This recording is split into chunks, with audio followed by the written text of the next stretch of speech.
उत्तराखंड के बाद बीजेपी शासित राजस्थान में यूसीसी बिल लाने की तैयारी हो रही है। राजस्थान के कैबिनेट मंत्री कन्हैयालाल चौधरी ने कहा कि हम कोशिश करते हैं कि उत्तराखंड के सीएम धामी ने जो यूसीसी बिल लाकर शुरुआत की, हम इस बिल को लाने वाले दूसरे राज्य बने और हम चाहेंगे कि मौजूदा सत्र में इस पर चर्चा हो। सीएम भजनलाल शर्मा इसके समर्थन में हैं और उन्होंने इसके लिए निर्देश भी दे दिए हैं, जिस पर जल्दी काम किया जाएगा।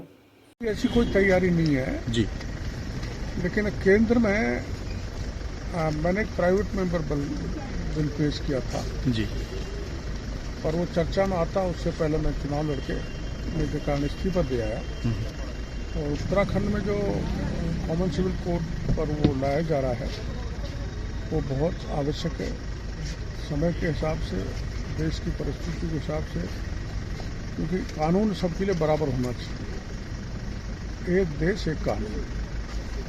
और ये मैं आपने बात बहुत अच्छी मेरे ध्यान में लाई है, तो माननीय मुख्यमंत्री जी से बात करूंगा कि अपने यहाँ भी ये लाया जाना चाहिए, क्योंकि अब हाल ही में विवाद उठा था हिजाब पे। अब हिजाब पहन के जाएँ, ड्रेस कोड का पालन नहीं करे, उसको सांप्रदायिक रंग दे, तो उस दृष्टि से यहाँ भी जरूरी है मैं इसको आगे बढ़ाऊँ।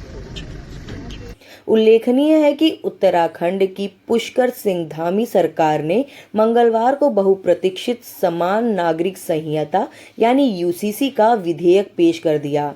इस विधेयक में लिव इन रिलेशन में रहने को लेकर कई सारे बदलाव किए गए हैं।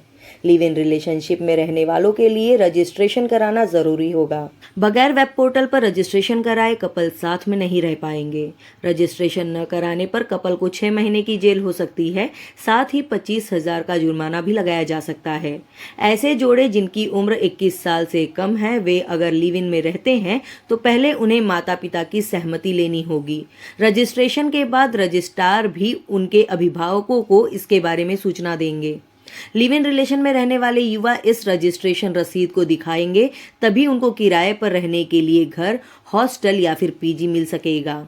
यूसीसी में लिव इन रिलेशनशिप को स्पष्ट रूप से परिभाषित किया गया है।